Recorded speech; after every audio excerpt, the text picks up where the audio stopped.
માતાજી મિત્રો, સ્વાગત છે તમારું અમારા નવા વિડીયોમાં।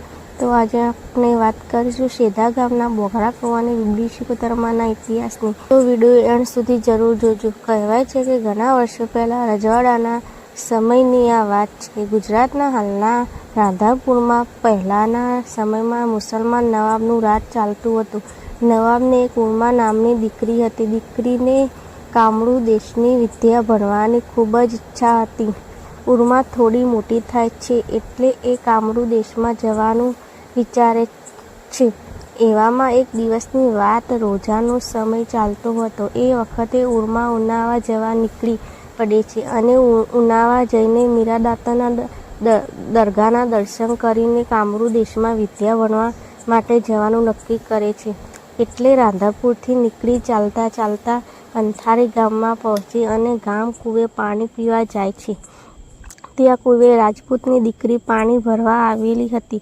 દીકરીનું નામ રાજબાઈ હતું। રાજબાઈએ પૂછ્યું કે બહેન, ક્યાંથી આવો છો અને ક્યાં જવું છે? ઉમા બોલી, બહેન, હું રાધનપુરના મુસલમાન નવાબની દીકરી છું અને રાધનપુરથી આવું છું અને ઉનાવા મીરાદાતાના દરગાહે જવું છે। આ સાંભળીને રાજબાઈ બોલી કે બહેન, થોડીક વાર ઊભા રહો, હું હમણાં જ તમારા માટે ઉપવાસમાં ખાઈ શકું એવી સુખડી લઈ આવું।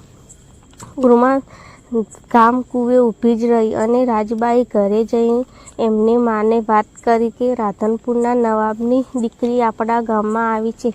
તે ઉનાવા જાય છે અને રોજાનો ઉપવાસ ચાલી રહ્યો છે, માટે જો થોડી ચોખ્ખા ઘીની સુખડી બનાવી આપો તો હું એને જમાડું। આમ રાજબાઈની માએ સુખડી બનાવી આપી। સુખડી લઈ રાજબાઈ ગામ કૂવે આવી અને જોયું તો ઉર્મા થોડી દૂર લીમડાના નીચે ઊભી રહી હતી અને એના પગલે પગલે જોયું તો કંકુના પગલાં પડેલા દેખાયા। ઉર્માએ રાજબાઈને પરચો આપ્યો। રાજબાઈ આ જોઈને થોડી ચોંકી ગઈ અને એને લાગ્યું કે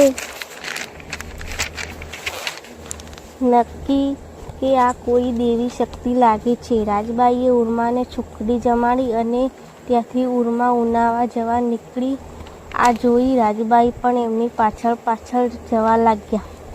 આ જોઈ ઉર્મા બોલી કે બહેન, તું પાછી વળી જા, હું તો ઉનાવા જઈ કામરૂ દેશની વિદ્યા ભણવા જાઉં છું। રાજબાઈ બોલ્યા કે બહેન, મને પણ તમારી સાથે લઈ જાઓ, હું પણ વિદ્યા ભણવા માગું છું।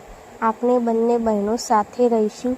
આમ ઉર્મા અને રાજબાઈ ઉનાવાના મીરાદાતાના દર્શન કરી કામરૂ દેશમાં જવા નીકળી પડ્યા। બંને જણા ચાલતા ચાલતા કામરૂ દેશમાં પહોંચ્યા। કામરૂ દેશમાં જગવિખ્યાત એક સિંપરા નદીના કાંઠે એક ઘટાદાર વડનું ઝાડ હતું અને આ વડની નીચે ગોપીનાથ બાવાની મઢી હતી। ઉમા અને રાજબાઈ આ ગોપીનાથ બાવા પાસે કામરૂ દેશની વિદ્યા ભણે છે અને વિદ્યા ભણીને ગુજરાત પાછા આવવા માટે ગુરુ ગોપીનાથ પાસે રજા માગે છે, પરંતુ રજા આપતા નથી। પછી તો ઉર્મા અને રાજબાઈ મઢીની સામે એક શિવજીનું મંદિર હતું, ત્યાં જઈને આકરું તપ કરી શિવજીને પ્રસન્ન કરે છે અને ગુજરાત પાછા આવવાનો ઉપાય પૂછે છે। શિવજીએ ઉપાયમાં કહ્યું કે હું તમને કહીશ એમ તમે કરશો તો જ અહીંથી નીકળવા મળશે। શિવજી બોલ્યા, ગોપીરાજ મહારાજ જ્યારે સમાધિમાં બેસે ત્યારે તમે સાથે ધનની અલગ અલગ પોટલી લઈ અને ગુજરાતનો માર્ગ પકડજો। જ્યારે ગોપીરાજ મહારાજ તમારી પાછળ આવે તો એક એક પોટલી નીચે નાખતા જજો। એમ કરતાં કરતાં તમે ગુજરાતની સરહદમાં પહોંચી જશો। પછી ઉર્મા અને રાજબાઈ બોલ્યા કે અમે ગુજરાતમાં ક્યાં રહીશું? શિવજીએ કહ્યું, ગુજરાતના ચાણસ્માના શેધા ગામના બોઘરા કૂવાની પાસે એક મઢી આવેલી છે, ત્યાં ધૂનીનાથ મહારાજ ધૂની દખાવી બેઠા હશે। ત્યાં તમે જજો, ત્યાં તેમને જરૂર આશરો આપશે અને ત્યાં જ તમારા અમર બેસણા થઈ અને તમે દેવી તરીકે પૂજાશો।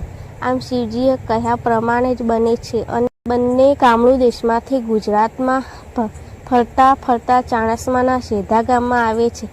આ શેધા ગામની તળાવની પાળે બોઘરા કૂવાની પાસે ધૂનીનાથ મહારાજ ધૂની દખાવી બેઠા હતા। આવીને ધૂનીનાથ મહારાજને મળે છે. પછી તો આ બંને દીકરીઓ ત્યાં રહીને ધૂનીનાથ મહારાજની સેવા કરવા લાગી જાય છે. સમય જતાં ઉર્મા અને રાજબાઈ મહારાજને કહે છે, મહારાજ, તમારી આજ્ઞા હોય તો અમે આ સેધા ગામને પરચો આપીએ.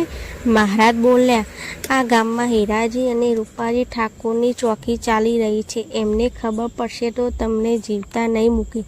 આ સાંભળી બંને દીકરીઓ બોલી, મહારાજ, અમે કામરૂ દેશની વિદ્યાઓ ભણી આવ્યા છીએ, એમના હાથમાં કદી નહીં આવ્યા. પછી તો મહારાજની રજા લઈને સેધા ગામમાં રમતી માંડે છે અને દિવસે દિવસે બંને જણા મહારાજની સેવા કરે અને રાત્રે કામરૂ દેશની વિદ્યાની કરામતથી અવળી ગુલેટી ખાઈને બંને જણા કાબરી બિલાડી બની જાય છે અને આખા સેધા ગામમાં ફરી વળીને આખા ગામનું દહીં ખાઈ જાય છે.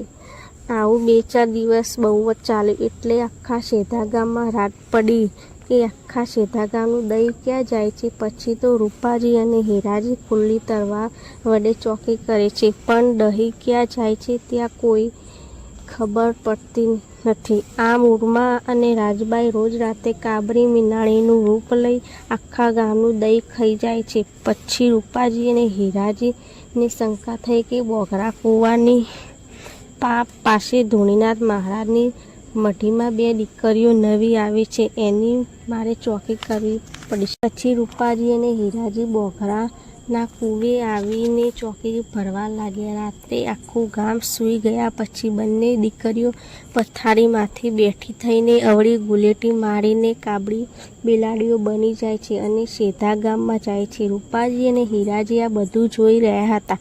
એમને વિચારી કે આ બંનેને તા તો જવા દેવા, પણ જ્યારે ગામમાંથી દહીં ખાઈ પાછી આવે ત્યારે બંનેના માથા કાપી નાખું.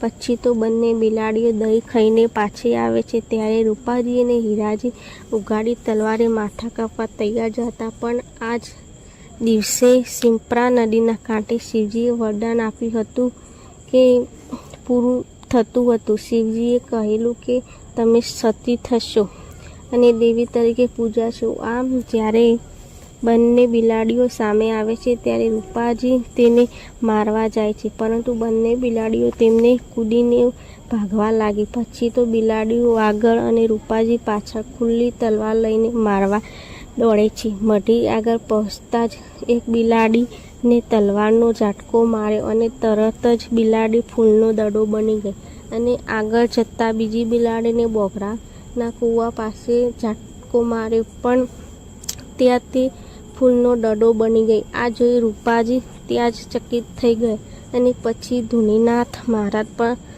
પણ જગ્યા અને રૂપાજીએ મહારાજને પૂછ્યું કે આ બાઈઓ કોણ હતી? આખા સેધા ગામનું દહીં ખાઈ ગઈ અને રૂપાજી ચોકી પર ચોર પડે એવું નામ પાડ્યું. પછી ધૂનીના મહારાજ બંનેને પ્રસન્ન કર્યા અને પૂછ્યું ત્યારે બંને દીકરીઓએ કહ્યું કે રાધનપુરના નવાબની દીકરી ઉર્મા હતી અને કંથાળીના રાજપુરની દીકરી રાજબાઈ હતી. શિવજીના વરદાનને લીધે અમે સતી થઈ ગયા છે. પછી ધૂનીના મહારાજે રાજબાઈને સિકોતર નામ આપ્યું અને ઉર્માને બીબડી સિકોતર એવું નામ આપ્યું. પછી તો બંનેને વરદાન આપતા કહ્યું કે જાઓ, તમે આજથી બોઘરા કૂવાની સિકોતર તરીકે પસ્થિત થાવ. પછી તો બોઘરા કૂવાની પાળે બીબડી સિકોતર માના અમર બેસણા થયા. ત્યારથી સેધા ગામના ઠાકોરો બીબડી સિકોતરને માને પોતાના કુળદેવી તરીકે પૂજે છે. સેધા ગામના તળાવની પાસે બીબડી સિકોતર માનું ભવ્ય મંદિર આવેલું છે. હાલના સમયમાં વાઘુજી જેનાજી ઝાલાની ભૂવાપણી ચાલી રહી છે અને મા બીબડી સિકોતર તેમની સાથે સાક્ષાત વેણી વાતો કરે છે. પછી તો બીબડી સિકોતર મા એ અનેક પરચાઓ પૂર્યા છે અને રૂપા સીધાની બીબડી સિકોતર એવું નામ ગવાય. તો મિત્રો, આ હતો બીબડી સિકોતર માનો ઇતિહાસ. મિત્રો, આવા ઇતિહાસ જાણવા માટે અમારી રાજા હિન્દુસ્તાન ચેનલને સબસ્ક્રાઈબ કરો.